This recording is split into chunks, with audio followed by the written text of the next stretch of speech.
안녕하세요. 루더TV의 루더입니다. 민물낚시 추억 콘텐츠를 오늘 준비했습니다. 시청자분들께서는 이제 저보다도 부원낚시 조력이 더 오래되신 분들도 계실 텐데, 다들 낚시하시면서 한두 가지 추억거리는 있을 거라 생각됩니다. 저 또한 이제 20년 넘게 낚시하면서 특히 이제 혼자 낚시를 즐겨 했기 때문에 몇 가지 에피소드가 기억에 남아 있습니다. 오늘 방송은 이제 그 중에서 이제 낚시하다가 죽을 뻔했던 경험에 대해서 영상으로 한번 만들어 봤습니다. 그럼 방송 시작해 보도록 하겠습니다. 파주 임진강 그리고 이제 한탄강은 서울에서 이제 근접한 곳이기 때문에 수도권 조사님들이 자주 찾았던 곳입니다. 당시 이제 임진강은 이제 어유지리 용못, 이장못, 마포리, 비룡대교 등등 낚시할 곳이 많았고요. 붕어뿐만 아니고 잉어, 쏘가리, 메기 등등 어자원도 풍부해서 충청권 지역보다도 수도권 조사님들에게 인기가 많은 지역이었습니다. 때는 이제 2009년 가을 어느 토요일이었습니다. 이제 주말을 맞이해서 저도 이제 이날 임진강으로 낚시를 떠났습니다. 피서철 막바지 주말이라서 이제 서울에서 동부간선을 타고 올라가는 길이 많이 막혔지만요. 이제 밤 낚시를 기대하면서 막히는 도로를 벗어나 전국에 있는 낚시점에 들려서 미끼를 구입하려 했습니다. 전국에서 이제 제법 큰 낚시점이라서 이날 유독 손님이 많았습니다. 당시 낚시점에는 행락객들을 위한 물놀이 용품을 같이 팔았는데요. 피서철이라서 그런지 가족 단위 손님들이 제법 있었고요. 손님들이 이제 그 사장님한테 이제 어느 강가에 텐트 치고 쉴 곳이 없는지 장소를 문의하는 피서객들이 있는 것으로 봐서 오늘 낚시는 참 피곤하겠구나 그런 생각이 들었습니다. 낚시하시는 분들은 잘 아시겠지만은 밤 낚시는 이제 정수기 생명인데 주변에서 시끌벅적하면은 그날은 꽝칠 확률이 높기 때문입니다. 오늘은 이제 주말이기도 하고 빨리 이제 낚시점에서 나와서 피서객들이 제가 가려는 그 낚시 포인트에 오기 전에 먼저 자리를 잡아야겠다 그런 생각에 빨리 이제 차에 시동을 걸고 이동을 하였습니다. 도착해서 보니 이제 아니나 다를까 제가 이제 가고자 했던 포인트에는 이미 피서객들이 듬성듬성 자리를 하고 있었고요. 제가 자리하려고 했던 그 낚시 포인트에도 벌써 조사님들이 한두 분 계셔서 이제 고민에 빠지게 됩니다. 이 장소는 이제 전국에서 이제 그리 멀지 않은 곳인데요. 이제 넓은 임진강 계알지라서 곳곳에 이제 둔벙 형식으로 혼통 형식으로 낚시할 곳도 있고 그리고 이제 개활지라서 이제 텐트 칠 공간도 있었고요. 수심이 낮은 이제 어린이들이 수영할 곳도 있었기 때문에 낚시꾼들도 좀 많이 찾고 특히 이제 여름철에는 피서객들로 붐비는 곳이었습니다. 어떻게 할까 이제 뚝방 초입에 차를 대놓고 한참을 고민을 하다가 차를 돌리기로 마음먹었습니다. 그리고 툴툴대면서 연천 쪽으로 방향을 돌려서 제가 알고 있는 임진강 가지수로 비밀터로 자리를 하였습니다. 이곳은 이제 워낙 작은 수로라서요. 낚시할 곳도 두세 자리밖에 없지만은 몇몇 마니아꾼들만 아는 곳이라서 다른 환자들이 오기 전에 부랴부랴 제일 좋은 포인트에 제 낚시짐을 옮기기 시작했습니다. 땀을 식히면서 이제 해가 질 때쯤 찻소리가 들리고 역시나 조사님 한 분이 들어오셨습니다. 그리고는 제 자리가 탐나셨는지 언제까지 할 거냐고 투명스럽게 물으셔서 그냥 지금 왔다고 말씀을 드리니까 별말 없이 그냥 제 그 옆자리에 짐을 옮기셨습니다. 제 자리 바로 옆에 자리에서 약간 신경 쓰이기는 했지만요. 혼자 밤낚시 하는 게 이제 무서운데 이왕 이렇게 된 거 말벗이나 하면서 지내면 되겠다라고 생각을 했는데 그거는 큰 오산이었습니다. 이분은 말 그대로 똥꾼이었습니다. 저도 담배를 태우지만요.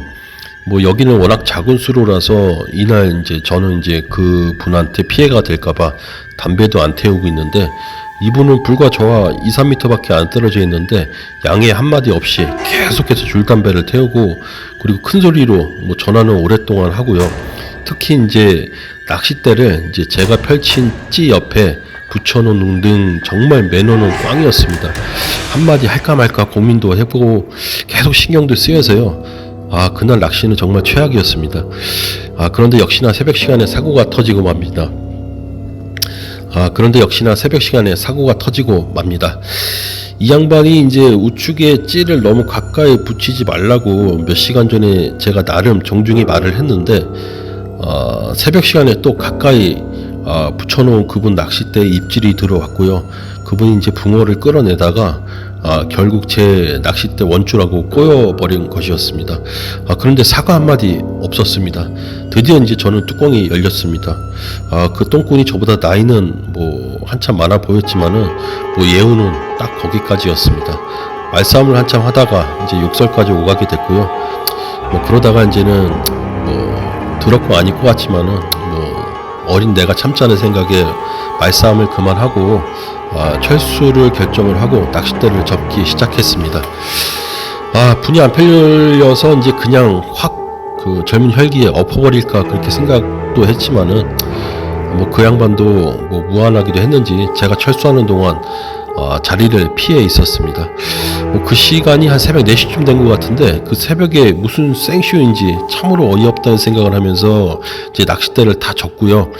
차가 있는 작은 그 논뚝방 위로 올라왔습니다. 마지막 짐이 이제 의자가 남았는데 그걸 챙기기 위해서 이제 다시 내려가려는 찰나에 그때 이제 이상한 광경을 목격했습니다. 그 양반 그 낚싯대 야간 케미들이 갑자기 물속에 모두 잠겨서 보이지가 않는 것이었습니다. 그러더니 이제 달빛에 반사된 수로물들이 점차 차오르고 있다는 것이 눈에 보이기 시작했습니다. 그리고 이상한 소리가 나면서 그 마치 이제 장마 때 산골 계곡물이 불어나는 것처럼 눈에 보이는 속도로 그 작은 수로는 물이 차오르고 있었습니다. 저는 그때 이제 위기를 느끼고서 논뚝방 위로 다시 뛰어 올라왔고요. 저와 실갱이를 벌였던 그 양반은 그때서야 이제 내려가서 부랴부랴 본인 낚싯대를 건지려고 했지만은 이미 늦었습니다. 그 똥꾼 낚싯대들은 벌써 물에 잠기고 떠내려 가버렸기 때문에 손쓸 수 없는 지경이었고 본인도 이제 생명의 위협을 느꼈는지 그 낚싯대 챙기려고 내려가다가 다시 논뚝길로 올라와서 망연자실에 있었습니다.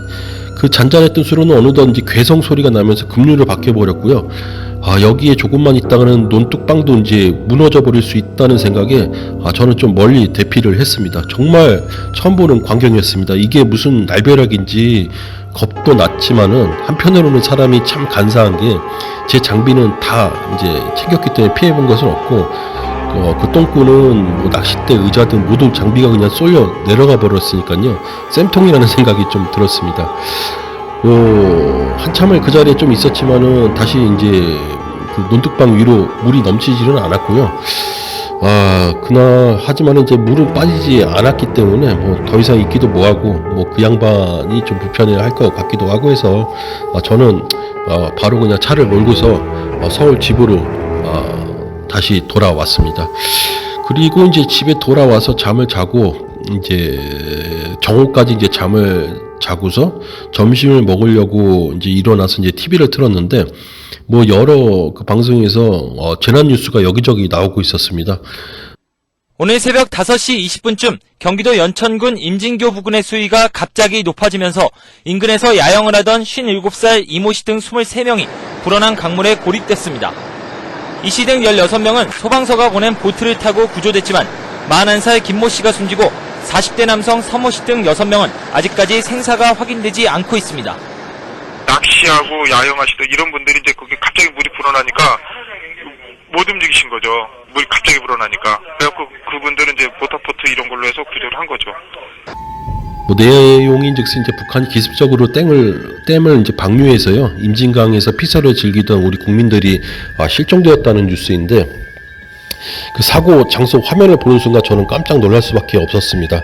그 사고 장소는 제가 그날 토요일날 그 낚시하려던 그 개활지였던 것입니다. 이제 새벽에 급작스럽게 물이 불어나자 이제 속수무책으로 텐트 안에 있던 사람들은 이제 실종이 된 것이고요. 뭐 설사 이제 제가 낚시를 그곳에서 하고 있었다고 하더라도 그것은 이제 넓은 개활지이기 때문에 인지했을 때 이제 도로 쪽으로 벗어날 수 있었다는 보장은 아마 제가 볼 때는 할 수 없었습니다. 그제서야 이제 비로소 이제 제가 낚시한 가지수로 수위가 그날 그 시간에 갑자기 불어난 것도 이해가 됐습니다.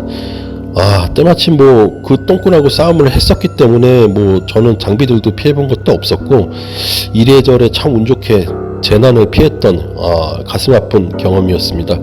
나중에 생각해 보니까 그 똥꾼하고 싸운 것도 참 인생 중에 행운이었다고 생각됩니다. 만약에 제가 그 가지수로에서 이제 혼자 낚시를 했었다면은 그 시간에 이제 새벽에 꾸벅꾸벅 졸다가 저는 갑자기 늘어나는 급류에 이제는 사고가 났을 수도 있었을 거라 그렇게 생각이 됩니다.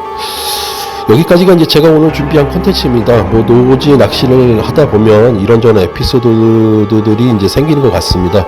이번이 낚시 에피소드 두 번째 영상인데요. 한 20년 넘게 낚시를 하다 보니 아직도 뭐 10개 정도의 에피소드들이 남아 있습니다. 때로는 무서운 경험도 있고요. 뭐 유명인을 만난 경험도 있고 웃기는 해프닝도 있습니다. 뭐 시간이 될 때 가끔 영상으로 제작해서 공유하도록 하겠습니다. 이상입니다. 이제 혹석이 다가오는데 낚시하시면서 더위와 날벌레, 특히 이제 뱀 조심하시기 바랍니다. 감사합니다.